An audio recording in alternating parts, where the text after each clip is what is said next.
नारायण नारायण जय गोविंद हरे। भक्तों के संकट दूर करे।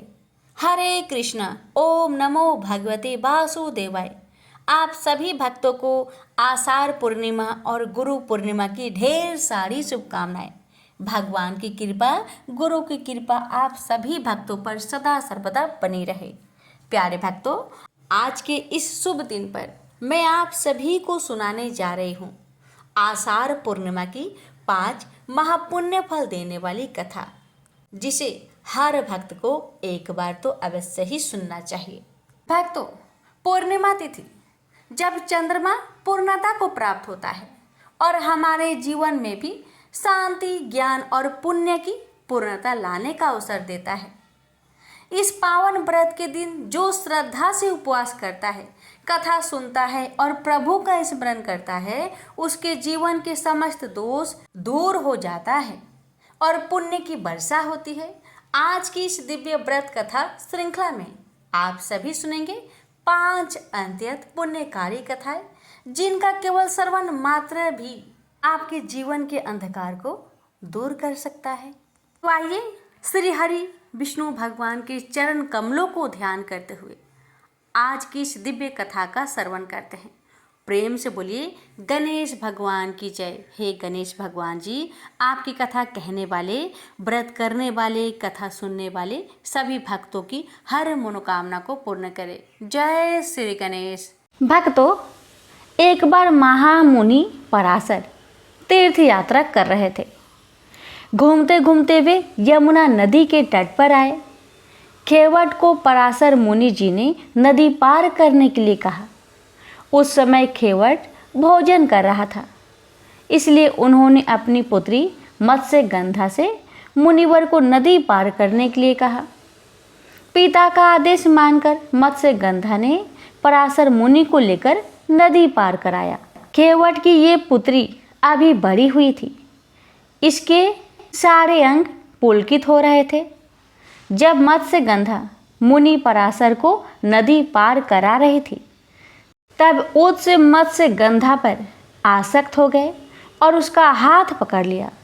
मुनि को हाथ पकड़े देख मत्स्यगंधा डर गई और मुनि का आश्रय समझकर मन में सोचा कि ये मुनिवर तो कामदेव के अधीन हो गए हैं। इस बीच नदी में मेरी रक्षा करने वाला भी कोई नहीं। मुझे किसी तरह से मुनि को रोककर अब बीच नदी के उस पार तक जाना होगा। ऐसा सोचकर मत्स्यगंधा ने मुनिवर से कहा, मुनिवर, आप जैसे महात्मा और धार्मिक की बुद्धि में ऐसा विचार कैसे उत्पन्न हो गया? मुनिवर, क्या आप नहीं जानते, मत्स्य कन्या होने के कारण मेरे शरीर से सदा मत्स्य की गंध आती है, इसलिए आपको मेरा संग नहीं करना चाहिए। तब मुनिवर ने अपने तपोबल से मत्स्यगंधा के शरीर का गंध कस्तूरी जैसे कर दिया, जिसके सुगंध 4 कोस तक फैल गई। इसी बीच उस मत्स्यगंधा ने पराशर मुनि जी को नदी पार लेकर गई। नदी के उस पार ले जाकर मत्स्यगंधा ने मुनि से कहा, मुनिवर, ऐसा कर्म दिन में नहीं किया जाता, इसके लिए तो रात ही सहज वक्त कही गई है। नदी के उस तट पर मेरे पिता है और सभी लोग हमें देख सकते हैं। इस तरह खुले में तो ये कर्म पशु भी नहीं करते। तभी मुनिवर ने उसी वक्त अपने तपोबल से कोहरा उत्पन्न कर दिया, जिससे कोई भी उन्हें नहीं देख सकता था। पराशर मुनि ने तब मत्स्यगंधा से कहा, देवी, मेरे मन में इस समय तुम्हारे प्रति जो आकर्षण है, इसे नियति ही समझना चाहिए, क्योंकि मैंने कई रूपवती स्त्रियों को देखा है, किंतु स्वयं को कभी बहकने नहीं दिया, परंतु आज तुम पर जो मत्स्यगंधा हो आकर्षित हो गया हूँ। इसका कारण यही है कि तुम्हारे गर्भ से विष्णु जी का अंश जन्म लेंगे, जो आगे चलकर एक वेद को 4 भागों में विभाजित करेंगे, जिससे इनका नाम वेद व्यास पड़ेगा। ये तुम्हारे पुत्र महाभारत का निर्माण करेंगे और समस्त पुराणों का निर्माण भी करेंगे, इसलिए तुम्हें संकोच नहीं करना चाहिए। मुनिवर की बातें सुनकर मत्स्यगंधा ने कहा, मुनिवर आप तो मुझे छोड़ के चले जाएंगे, इसके बाद मेरा क्या होगा? तब मुनिवर ने कहा, देवी मेरे आशीर्वाद से आप पुत्र जन्म के बाद भी कुंवारी ही रहेगी और सदा नव युवती की तरह ही दिखोगी। तुम मेरा ये कार्य करने में मेरी सहायता करो, तुम्हें जो चाहिए वो वर मैं तुम्हें दूंगा। मत्स्यगंधा कहती है, मुनिवर ऐसा वर दीजिए, मेरा ये रहस्य कभी मेरे माता पिता को पता ना चले और मैं सदा नवयुवती बनी रहूं।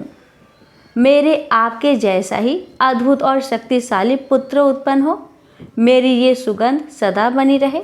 मुनिवर मत्स्यगंधा की ये सारी बातें मान गए। तत्पश्चात पराशर मुनि और मत्स्यगंधा का संयोग हुआ, जिससे मत्स्यगंधा को गर्भ रह गया। गर्भ की अवधि पूर्ण होने के बाद मत्स्यगंधा ने यमुना के एक द्वीप पर एक बालक को जन्म दिया। द्वीप पर जन्म होने के कारण इस बालक का देवयन पड़ा और कृष्ण वर्ण होने के कारण उनका नाम कृष्ण देवयन पड़ा। जन्म लेते ही ये बालक विष्णु के अंश होने के कारण युवा अवस्था के हो गए और अपनी माता को प्रणाम कर उनसे अनुमति लेकर तपस्या करने के लिए चले गए। इस तरह महर्षि वेद व्यास का जन्म हुआ। प्रेम से बोलिए गुरुदेव की जय। प्रथमो अध्याय। एक समय श्री मुनियों के सत्संग में श्री त्रिलोकीनाथ की महिमा का वर्णन कर बताने लगे। तब मुनियों ने उनसे कहा, हे नारद जी, त्रिलोकीनाथ कौन है? सो आप कृपा कर वृत्तांत को विस्तार पूर्वक कह कर बताइए, ताकि हम लोगों के मन का संदेह दूर हो। मुनियों के ऐसे प्रश्न करने पर श्री नारद जी बोले, हे मुनिगण, आपने यह प्रश्न संसार के हितार्थ किया है, तो मैं भी वैसा ही वृत्तांत आप लोगों के सम्मुख कह सुनाऊंगा, ताकि संसार की भलाई हो और जीव पाप कर्मों से निस्तार पावे। इतना कहकर श्री नारद बोले, एक समय भारद्वाज का पुत्र सुकेश, शिव का पुत्र सत्यकाम, गर्ग गोत्री शौर्यानी सूर्य का पोता, अश्वलायन का पुत्र कौशल्य, भृगु का पुत्र विदर्भ देशवासी केतु का पोता कुबंधी, ये ईश्वर परायण ब्रह्म विश्वासी भक्तजन पर ब्रह्मा को जानने के हेतु हाथों में समिधाए लिए ऋषि पिपलाद के समीप गए। यह सोचकर कि निश्चय यह मुनि वह सब बता देंगे जो हम जानना चाहते हैं। ये लोग जब वहां पहुंचे तो ऋषि पिपलाद इनसे बोले, आप लोग जो श्रद्धा सहित मेरे पास जानने के निमित्त आए हैं कि संसार में सबसे बड़ा देव कौन है, सो मैं आपको विस्तार पूर्वक कहकर बतलाता हूँ। इतना कहकर ऋषि पिपलाद उन ऋषियों से बोले, एक कल्प का वृत्तांत है कि एक नगर में चारों वर्ण ब्राह्मण, क्षत्रिय, वैश्य और शूद्र रहते थे। उसी नगर में एक मल्लाह भी वास करता था, किंतु मल्लाह अपनी करनी की बदौलत दारुण दुख भोग रहा था। कहा है कि आगे किए सो अब भुगतावे, अब ही करे सो आगे पावे। जाको प्रभु दारुण दुख दिन्हा, ताकि मति पहले हरि लिन्हा। ईश्वर सतः सदा निर्दोष रहते हैं। जो जैसा कर्तव्य करता है उसको वैसा फल देते हैं। उस मल्लाह के पास एक कामधेनु गाय थी, परंतु वह कामधेनु गाय एक पाव से अधिक दूध किसी रोज भी नहीं देती थी। और उस मल्लाह की स्त्री जब से आई तब से अपने सास को सपने में भी मैया जी नहीं कहती थी, और उसका बेटा बाप को कभी बाबूजी नहीं कहता था। वह बेचारा मल्लाह ऐसा दुख भोग रहा था कि आज खाया तो कल के लिए चिंता लगी रहे। इसी कारण वह नित्य पर ब्रह्मा परमात्मा से प्रार्थना करता था कि हे भगवान, कल क्या भोजन होगा। इस प्रकार से अब दुख भोगते भोगते कुछ रोज हो गए तो एक रोज उसकी स्त्री ने उससे कहा, घर में एक छटाक चावल दाल नहीं है और तुम चुपचाप बैठे हो।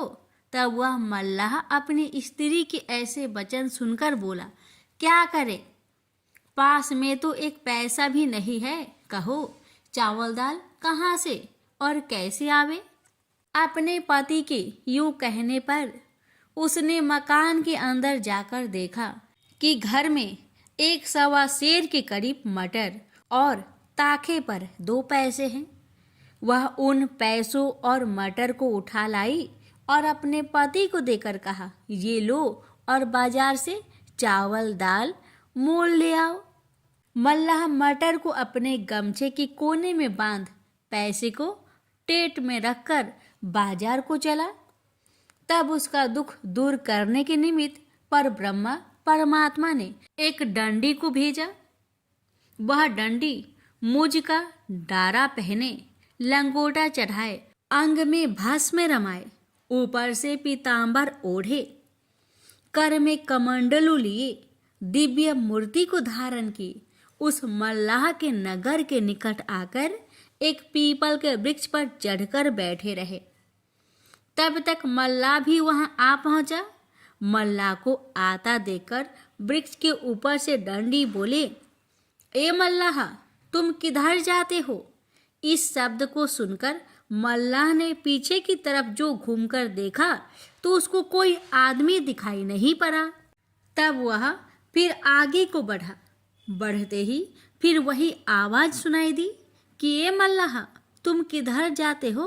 दोबारा आवाज सुनकर फिर मल्लाह ने घूमकर देखा और जब फिर उसको कोई आदमी दिखाई नहीं पड़ा तब वह आश्चर्यचकित हो स्वयं कहने लगा, कहीं कोई दिखाई तो पड़ता नहीं, फिर कौन मुझे पुकार रहा है।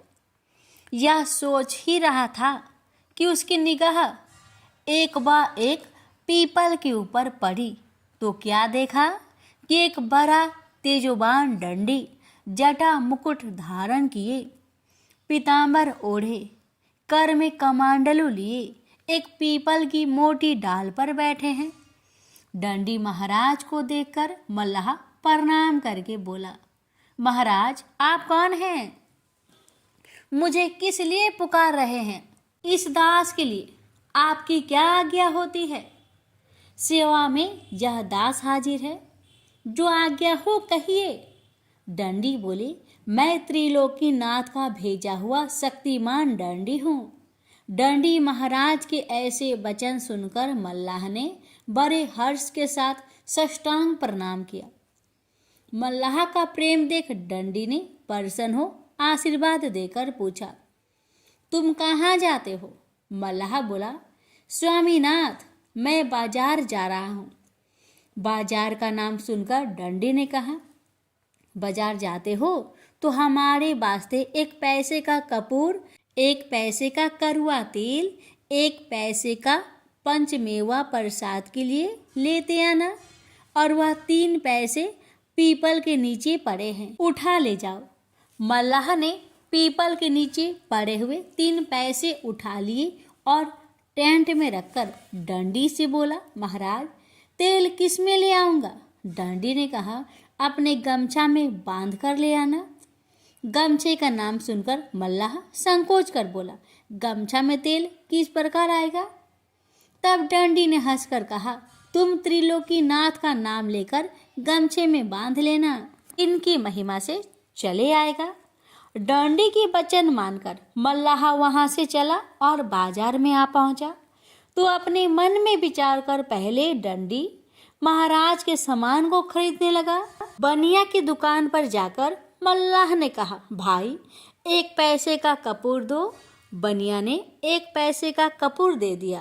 कपूर को लेकर मल्लाह ने अपने टेंट से पैसे निकालकर बनियों को दिया और तेली की दुकान पर जाकर तेली से कहा, 1 पैसे का कड़वा तेल दो। वह तेली बोला, तेल किस में लोगे, जाकर एक पात्र तो मोल लाओ। तब तेल ले जाना। मल्लाह ने कहा, हमारे पास 3 पैसे से अधिक पैसे नहीं है और मुझे 1-1 पैसे का 3 सौदा खरीदना है। पात्र कहाँ से लाऊं? तुम मेरे गमछे में दे दो।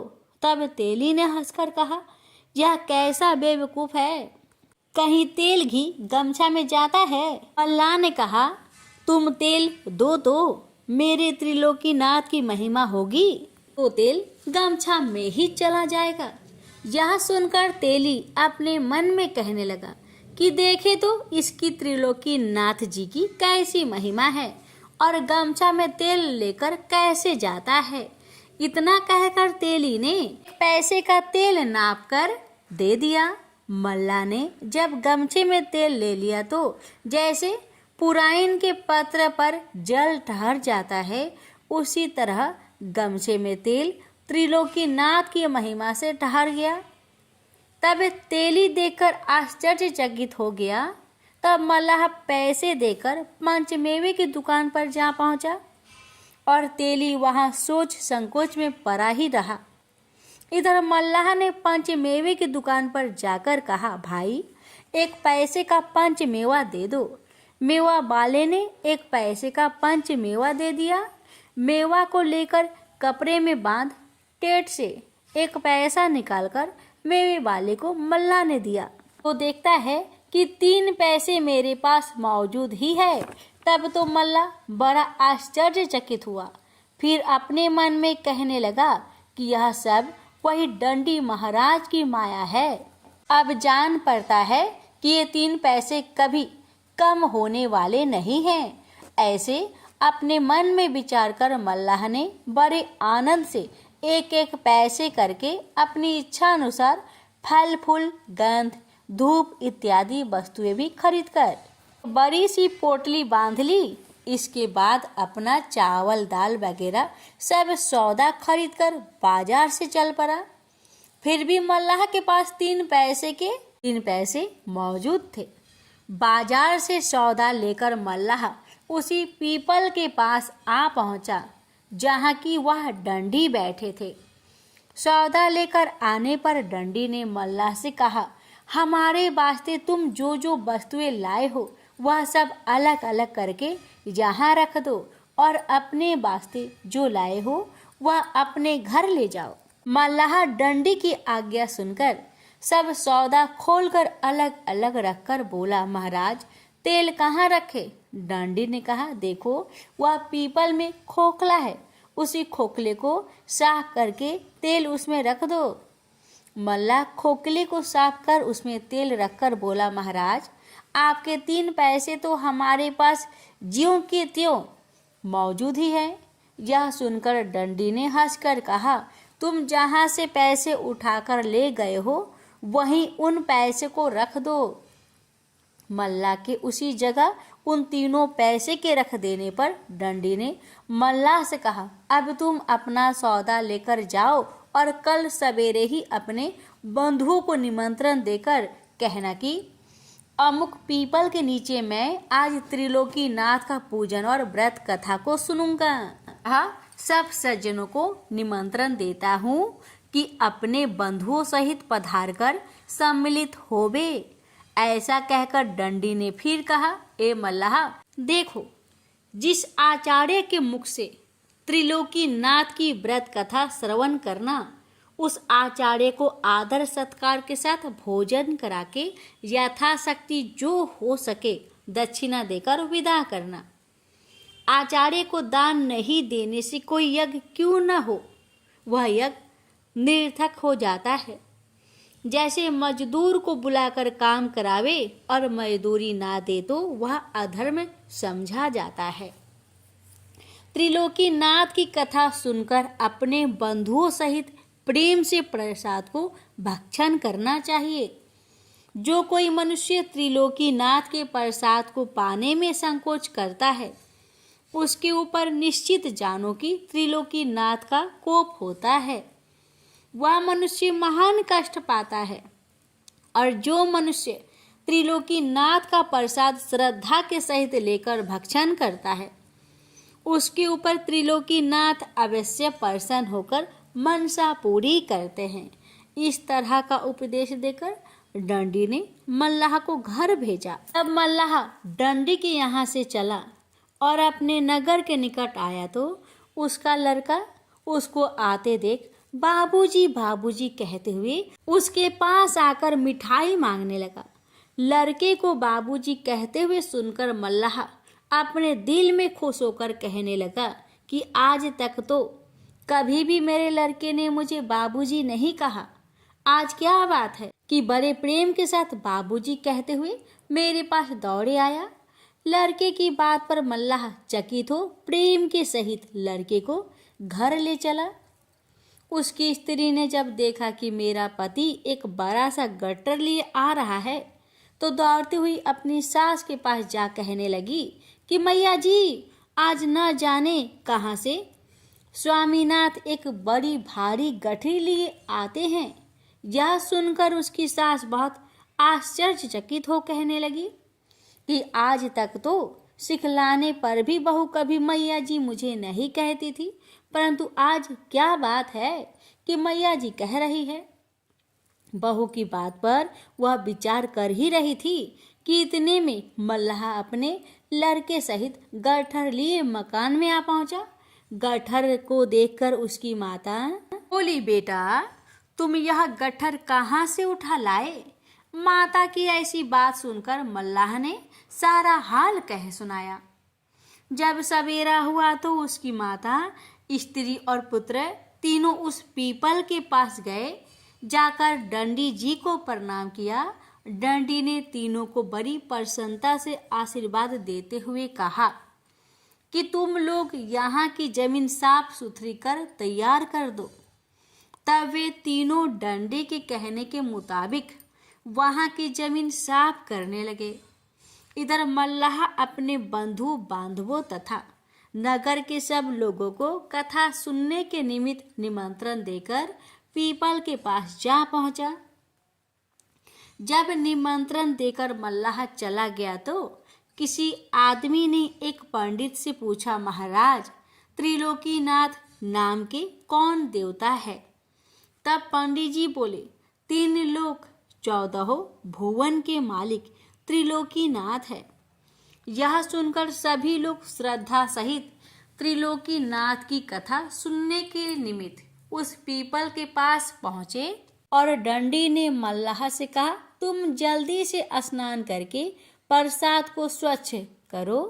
डंडी की कथा अनुसार मल्लाह स्नान वगैरह सब विधि से पवित्र होकर प्रसाद को विधि पूर्वक स्वच्छ किया। तब फिर डंडी ने कहा कि चौका चंदन करके प्रसाद को 3 भागों में पृथक पृथक रखो और लोटे में जल भरकर उसमें 1 पैसा और 1 सुपारी डालो। उसके ऊपर आम का पल्लव देकर 3 बत्ती का दीपक कड़वे तेल का जला दो और कपूर की आरती कर आसन लगाकर बैठो और प्रेम के सहित श्री त्रिलोकीनाथ का सदुपदेश सुनो। दंडी महाराज की बात सुनकर मल्लाह बोला, स्वामीनाथ हमारे पास सुपारी, पैसा, तेल और कपूर कुछ भी नहीं है। यह सब विधि कैसे करे। आपकी आज्ञा हो तो बाजार से जाकर मोल लाए। तब डंडी ने कहा, कल जो हमारे निमित्त सब सामान बाजार से मोल लाए हो वह सब सामान वहीं रखा है, उसको लेकर विधि करो। और जो तुम्हारे पास सुपारी नहीं है तो 3 पैसे बाजार से लौटाकर लाए हो, वे पैसे भी पड़े हैं।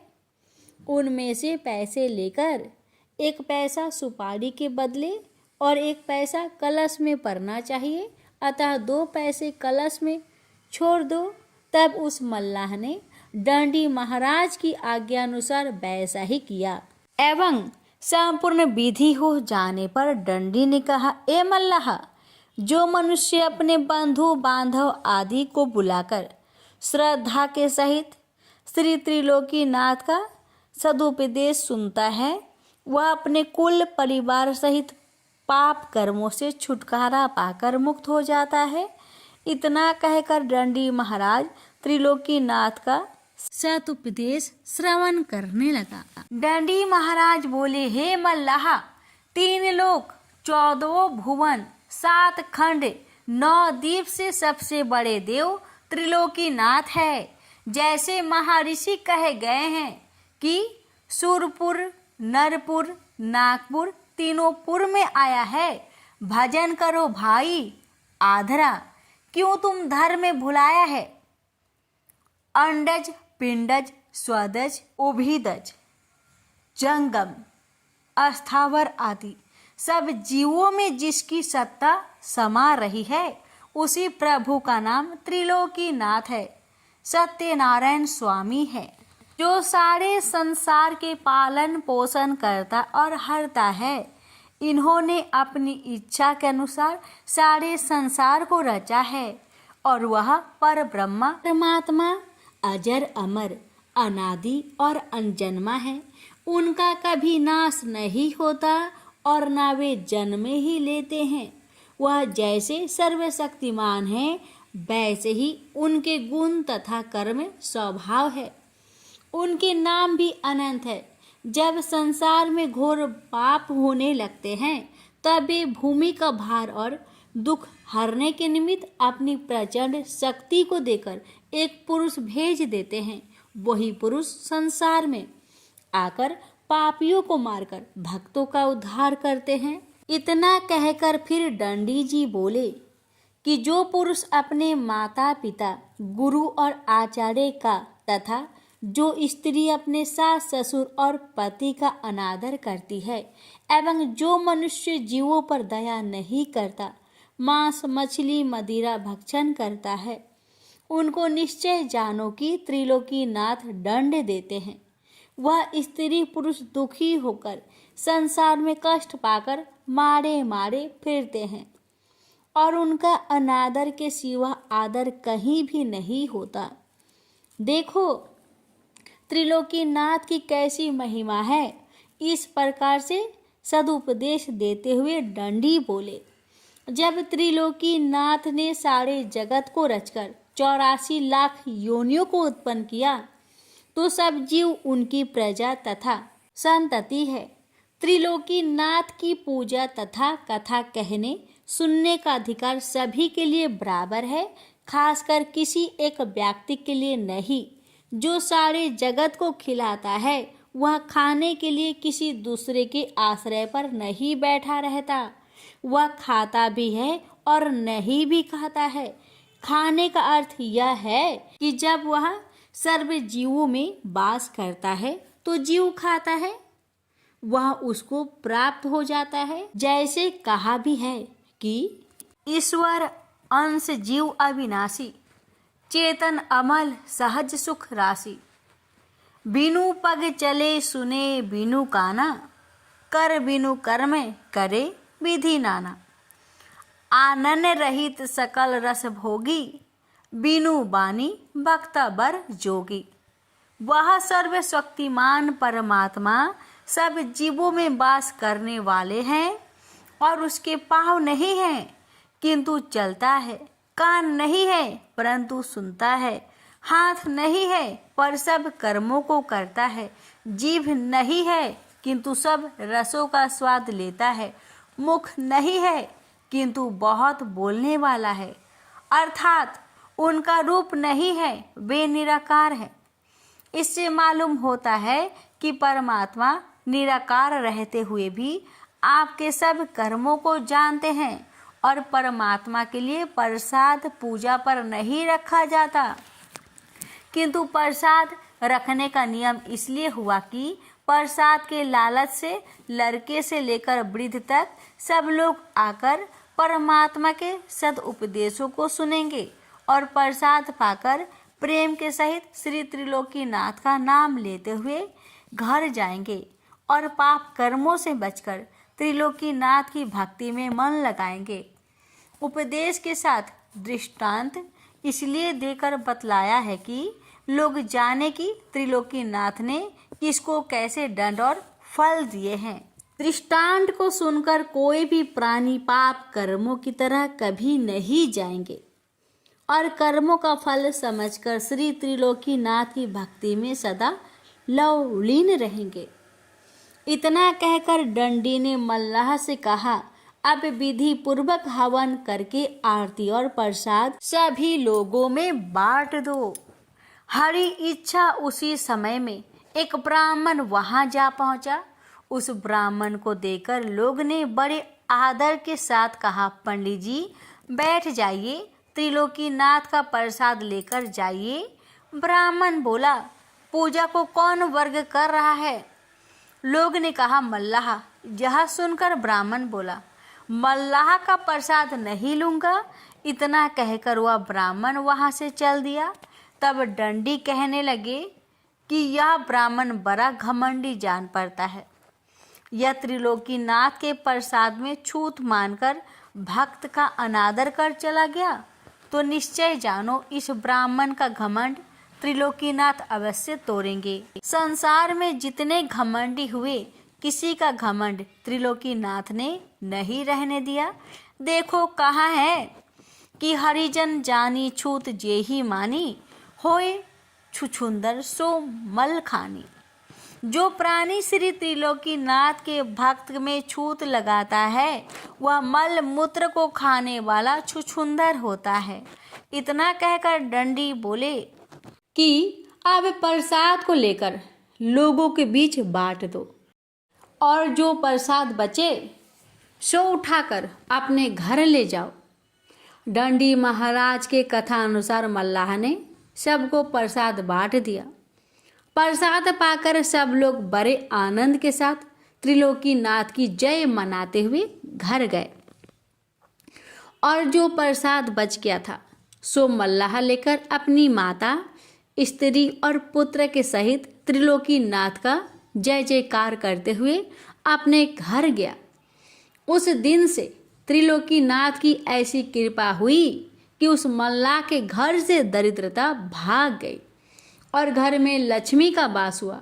जो कामधेनु गाय उसको एक पाव से अधिक दूध किसी रोज नहीं देती थी, वही कामधेनु गाय 5 सेर दूध रोज देने लगी। उसी दिन से उस मल्लाह का दिनों दिन धन बढ़ने लगा। नारद जी बोले, हे मुनिगण, जब उस ब्राह्मण ने त्रिलोकीनाथ के प्रसाद को छूत मानकर नहीं लिया और घर गया तो रोगों से पीड़ित होकर महा कष्ट पाने लगा। एक रोज ब्राह्मण के पुत्र की अचानक मृत्यु हो गई तो वह ब्राह्मण छाती पीट पीट कर रोने लगा और रोते रोते अज्ञान होकर सो गया। तब उस ब्राह्मण के हृदय में त्रिलोकीनाथ ने घोषित किया कि हे ब्राह्मण, तू बड़ा घमंडी है। उस दिन मेरे प्रसाद में छूत लगाकर मेरे भक्त का अनादर कर चला आया, यह उसी का दंड मिल रहा है। तू आज से अपने मन में यह प्रण कर ले कि त्रिलोकीनाथ की पूजा करके व्रत कथा को सुनूंगा और भगवान के प्रसाद में छूत कभी नहीं मानूंगा। तेरा कल्याण होगा और बेटा जीवित हो जाएगा, नहीं तो तू समझ ले कि तेरा सर्वनाश हो जाएगा। जो प्राणी त्रिलोकीनाथ के प्रसाद को छूत समझकर नहीं लेता है, वह महाकष्ट को पाता है और उसके धन जन का नाश हो जाता है। भगवान के प्रसाद में कभी छूत नहीं लगाना चाहिए। प्रसाद को श्रद्धा के सहित ले लेना चाहिए। पीछे पान करे अथवा किसी दूसरे व्यक्ति को दे दे। प्रसाद में जो छूत मानता है उसके ऊपर त्रिलोकीनाथ का बड़ा भारी कोप होता है। जब इस तरह की घोषणा उस ब्राह्मण के हृदय में हुई तो वह ब्राह्मण चौंक कर उठ बैठा और उस मल्लाह का प्रसाद न लेने की उसे याद हुई तो वह अपने मन में कहने लगा कि मैंने उस दिन मल्लाह समझकर त्रिलोकीनाथ का प्रसाद नहीं लिया था, उसका दंड मुझको अब मिल रहा है। यह समझकर भयभीत होकर त्रिलोकीनाथ की पूजा कथा सुनने का प्रण करके आराधना की तो उसका पुत्र जिंदा हो गया। पुत्र को जिंदा पाकर वह बहुत खुश हुआ और सवेरे ही उठकर त्रिलोकीनाथ की पूजा और कथा की तैयारी कर मन में विचार किया कि पूजा की विधि तो मुझे मालूम नहीं है, मैं पूजा कैसे करूँगा। यह विचार कर वह ब्राह्मण घर से चला तो पीपल के पास गया जहाँ की मल्लाह ने पूजा की थी। वहाँ जाकर ब्राह्मण ने देखा कि पीपल के ऊपर डंडी बैठे हैं। डंडी को देखते ही उसने प्रणाम किया। डंडी ने पूछा, कहो ब्राह्मण कैसे आए हो। ब्राह्मण बोला, महाराज मुझे त्रिलोकीनाथ का पूजन करना है और कथा सुननी है, लेकिन उसकी विधि मुझे मालूम नहीं है, आप कृपा कर मुझे बता दीजिए। डंडी बोले, उसी मल्लाह के पास तुम जाओ, वह सब विधि तुमको बता देगा। ब्राह्मण ने कहा, महाराज वह मल्लाह कहाँ रहता है, मुझे मालूम नहीं है। डंडी ने कहा कि वह इसी नगर में रहता है। डंडी के कहने पर ब्राह्मण उस नगर में गया और लोगों से पूछकर मल्लाह के पास जाकर कहा, हे भाई, मुझे त्रिलोकीनाथ की पूजा करनी है, सो उसकी विधि क्या है बतला दो। यह सुनकर उस मल्लाह ने पूजा की सारी विधि बतला दी। विधि को सुनकर ब्राह्मण ने कहा, ए भाई, तुम कृपा कर मेरे साथ चलो, बिना तुम्हारे गए ठीक नहीं होगा। ब्राह्मण की यह बात सुनकर मल्लाह उसके साथ उस पीपल के पास आया और डंडी को प्रणाम किया। तब डंडी ने पूछा, कहो मल्लाह किस लिए आए हो। मल्लाह ने कहा, महाराज इनको त्रिलोकीनाथ की पूजा करनी है, सो पूजा की विधि बतलाने के वास्ते मुझे बुला लाए हैं। डंडी ने कहा, अच्छा जाओ और सब विधि करा दो। डंडी महाराज की आज्ञा पाकर मल्लाह उस ब्राह्मण के साथ गया और पूजा का सब सामान खरीदवा दिया। तब ब्राह्मण ने त्रिलोकीनाथ के कोप का सारा हाल अपने भाई बंधुओं को कहा और सबको निमंत्रण देकर बुलाया। त्रिलोकीनाथ की कथा सुनने के लिए सब लोग श्रद्धा सहित अपने बंधुओं को साथ आए। इधर मल्लाह ने पूजा की संपूर्ण विधि जब ब्राह्मण को बतला दी तो ब्राह्मण विधि पूर्वक पूजा करके आचार्य के मुख से कथा को श्रवण करने लगा। कथा समाप्त हो जाने पर कपूर की आरती की और सबके बीच प्रसाद बांटा। प्रसाद पाकर लोग त्रिलोकीनाथ का जय जयकार करते हुए अपने अपने घर गए। तब ब्राह्मण ने आचार्य को आदर सत्कार के सहित भोजन कराकर यथाशक्ति दान देकर विदा किया। उसके बाद मल्लाह को भी बड़ी श्रद्धा के सहित प्रसाद देकर विदा किया। उसी दिन से त्रिलोकीनाथ की महिमा संसार में प्रचलित हुई और घर घर में पूजा कथा होने लगी और त्रिलोकीनाथ सबको मनवांछित फल देने लगे। जो प्राणी श्रद्धा के सहित त्रिलोकीनाथ की पूजा करता है, उनकी मनसा त्रिलोकीनाथ अवश्य पूरी करते हैं। इस तरह से त्रिलोकीनाथ की अद्भुत महिमा विस्तार पूर्वक नारद जी ने मुनियों से कह सुनाई। यह कथा सुनकर मुनिगण बड़े प्रसन्न हुए और अपने अपने धाम को चले गए। फिर नारद जी ब्रह्मलोक को चले गए। प्रेम से बोलिए त्रिलोकीनाथ भगवान की जय। त्रिलोकीनाथ भगवान जी की कृपा पाने के लिए इस वीडियो को शेयर अवश्य कीजिएगा। भगवान आप सभी भक्तों की, हमारी सभी की मनोकामना को पूर्ण करे। जय हो त्रिलोकीनाथ भगवान की जय।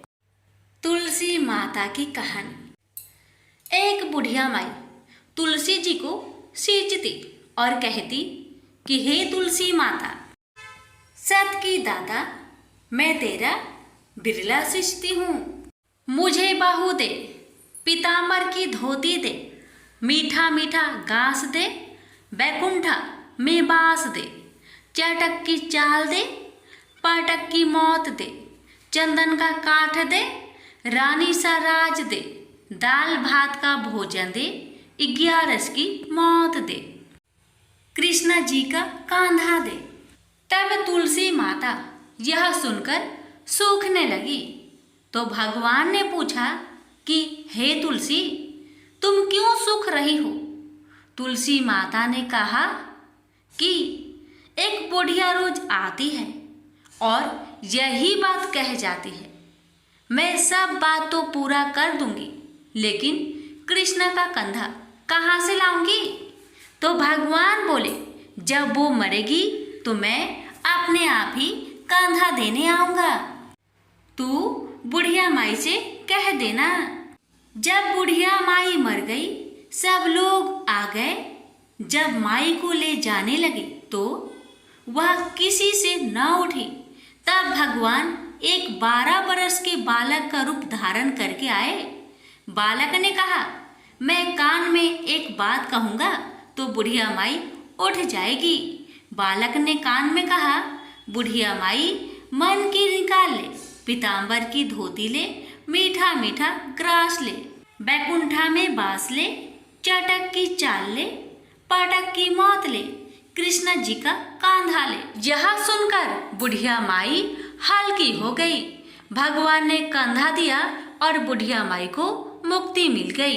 हे तुलसी माता, जैसे बुढ़िया माई को मुक्ति दी वैसे सबको देना। प्रेम से बोलिए तुलसी महारानी की जय। भगवान बोले, हे लक्ष्मी, संसार अश्वत्थ पीपल के समान है, जिसकी पुरुष रूप जड़ ऊपर है, चराचर शाखा नीचे है, वेद इसके पत्ते हैं। जो यह जानता है वही वेद का ज्ञाता है। इसकी शाखा ऊपर नीचे फैली हुई है। सत्य, रज, तम और गुण इसकी रज वाहिनी नसें हैं, जिनसे इनका पालन होता है। शब्द रूप इनकी डालियां हैं। वह पीछे कर्म रूप में प्रकट होने वाली इसकी जड़ नीचे मनुष्य लोक में और भी नीचे तक चली गई है। और अश्वत्थ का यह रूप इसका आदि अंत और आकार संसारी प्राणी के ध्यान में नहीं आता, तथापि इसकी जड़ गहरी है। ऐसे इस पीपल का वैराग्य रूप ढींढ शास्त्र से काटकर वह स्थान ढूंढना चाहिए जहां फिर से लौटना नहीं पड़ता, और साथ ही यह विचारना चाहिए कि जिसमें वह पुरातन प्रवृत्ति उत्पन्न हुई है, मैं उसी आदि पुरुष की शरण हूँ। अहंकार और मोह रहित, संग दोष को जीतने वाले, आत्मज्ञान से निरत, सब कामनाओं से दूर, सुख दुख नामक दंड पदार्थों से युक्त ऐसे ज्ञानी पुरुष शाश्वत पद को पाते हैं। जैसे सूर्य, चंद्र या अग्नि प्रकाशित नहीं करते, वहां मेरा परम धाम है, वहां जाकर लौटना नहीं होता। मेरा सनातन अंश इस जीव लोक में जीव का रूप धरकर प्रकृति में स्थिर है। पांचों इंद्रियों और छठे मन को उससे छुड़ाता है, जैसे वायु पुष्प आदि की गंध को दूसरे स्थान में ले जाती है। इसी प्रकार यह देह स्वामी शरीर धारण करने के बाद जब उसका परित्याग करता है, तब इंद्रियों और मन को साथ ले जाता है।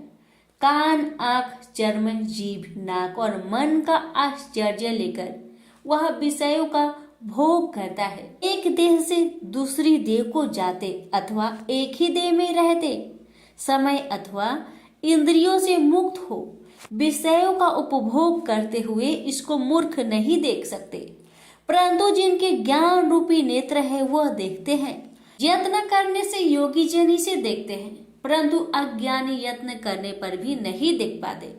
जो तेज सूर्य, चंद्र और अग्नि में वर्तमान है और जगत को प्रकाशित करता है, उसे मेरा ही तेज जानो। मैं पृथ्वी में प्रवेश कर अपने तेज से समस्त भूतों को धारण करता हूँ, और इसमें भरा हुआ चंद्रमा बनकर मैं ही सब औषधियों का पोषण करता हूँ।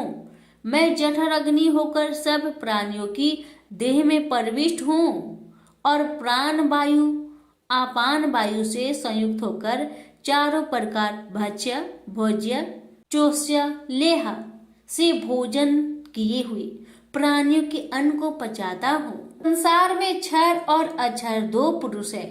जितने नाशवान प्राणी हैं वो क्षर कहलाते हैं और स्थिर चैतन्य को अक्षर कहते हैं। मैं अक्षर और क्षर में उत्कृष्ट हूँ। इसी कारण से लोक और वेद में जो पुरुष उत्तम के रूप को जानता है वह सब कुछ जानता है और सर्व भाव से मेरा ही स्मरण करता है। प्रेम से बोलिए श्री कृष्ण भगवान की जय। सुनिए 15वें अध्याय का महात्म्य। उत्तर प्रदेश में एक नरसिंह नामक राजा था और सुभंग नामक मंत्री था। राजा को मंत्री पर बड़ा भरोसा था। मंत्री के मन में कपट था। मंत्री चाहता था राजा को मारकर यह राज्य मैं ही करूं। इस तरह कुछ काल व्यतीत हुआ। एक दिन राजा नौकर चाकरों सहित सो रहा था। तब मंत्री राजा को सारे नौकरों सहित मारकर राज्य करने लगा। कुछ काल व्यतीत हुआ, तब वह भी मर गया। धर्मराज के पास दूध बांध कर ले गए। धर्मराज बोला, हे यमदूतो, यह बड़ा पापी है, इसको नरक में डालो। हे लक्ष्मी, इस प्रकार कई नरक भोगकर धर्मराज की आज्ञा से घोड़े की योनि में आया। सिंघल द्वीप में जन्मते घोड़ा हुआ। एक सौदागर ने बहुत से घोड़े को मोल लिया और वह घोड़ा खरीदकर अपने देश को चला। चलते चलते अपने देश में आया। तब वहां के राजा ने सुना कि अमुक सौदागर बहुत से घोड़े ले आया है। तब राजा ने उसे बुलाया और कई घोड़े खरीदे। उस घोड़े को भी खरीदा। जब उस घोड़े ने राजा को देख उसने सिर फेर लिया।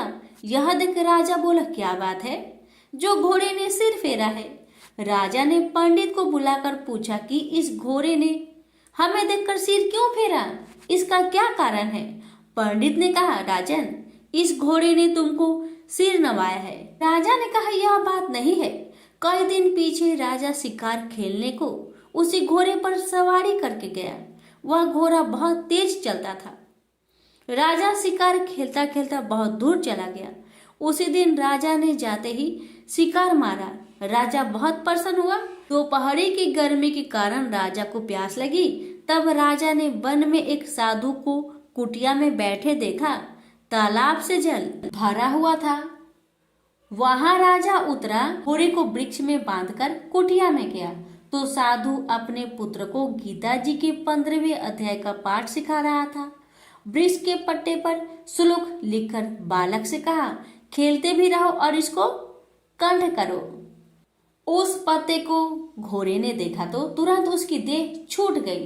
देवदेही पाई, स्वर्ग से विमान आया, उस पर बैठ बैकुंठ को चला।